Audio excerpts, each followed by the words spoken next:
उस ठंडी रात में पूरा गांव गहरी नींद में डूबा हुआ था। चारों तरफ सन्नाटा था। बस कभी कभी कुत्तों के भौंकने की आवाज और हवा के साथ हिलते पीपल के पत्तों की सरसराहट सुनाई दे रही थी। उसी गांव के आखिरी छोर पर एक टूटा सा घर था, जहां आशा नाम की 12 साल की लड़की अपनी मां के साथ रहती थी। पिता कई साल पहले चल बसे थे और तब से आशा की दुनिया उसी छोटे से घर और एक पुराने कंबल तक सिमट कर रह गई थी। वह कंबल साधारण नहीं था, वह उसकी दादी की आखिरी निशानी था। दादी हमेशा कहती थी, ये कंबल सिर्फ सर्दी से नहीं बचाता, ये इंसान को उसके डर से भी ढक लेता है। उस रात ठंड कुछ ज्यादा ही थी। माँ बुखार में कांप रही थी और घर में जलाने के लिए लकड़ी भी नहीं बची थी। आशा ने वही पुराना कंबल माँ के ऊपर डाल दिया और खुद जमीन पर बैठकर उसे देखती रही। उसकी आंखों में आंसू थे और दिल में सिर्फ एक दुआ, काश कुछ बदल जाए। तभी अचानक उसे महसूस हुआ कि कंबल हल्का सा गर्म होने लगा है, जैसे किसी ने अंदर से सांस ली हो। अगले ही पल कंबल में अजीब सी कंपन हुई और आशा को लगा जैसे जमीन उसके पैरों के नीचे से खिसक रही हो। आशा ने डर के मारे आंखें बंद कर ली, लेकिन जब उसने दोबारा आंखें खोली तो वह अपने घर में नहीं थी। वह एक ऐसी जगह खड़ी थी जहां आसमान बैंगनी रंग का था, तारे जमीन के बेहद करीब लग रहे थे और हवा में अजीब सी चमक थी। उसका वही कंबल अब उसके चारों तरफ हवा में तैर रहा था। तभी एक गहरी मगर शांत आवाज गूंजी, डरो मत आशा, तुम उस दुनिया में आ चुकी हो जहां वही पहुंचते हैं जिनका दिल टूटा होता है लेकिन इरादे सच्चे होते हैं। आशा के सामने एक रास्ता खुला। वह रास्ता चमकते पत्थरों से बना था।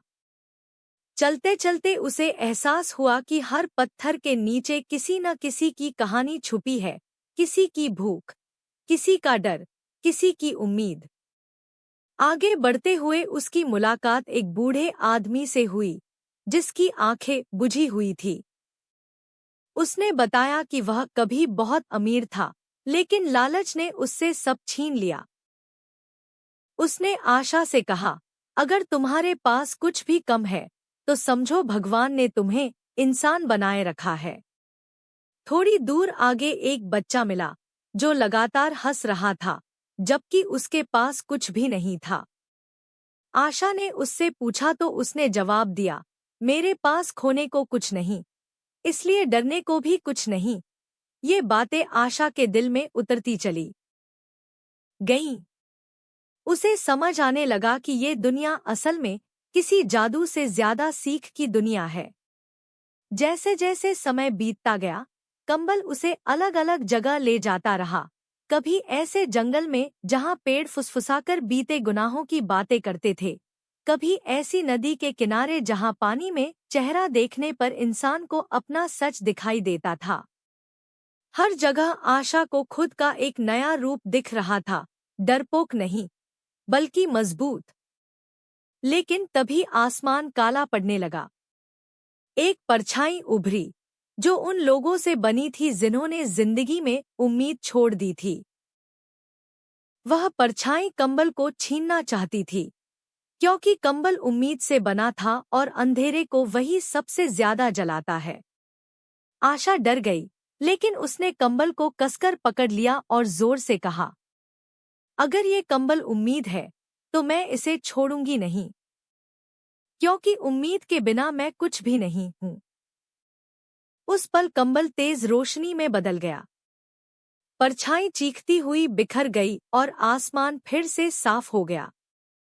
आवाज दोबारा आई, तुम परीक्षा में पास हो चुकी हो आशा, अब लौट जाओ, लेकिन जो सीखा है उसे भूलना मत।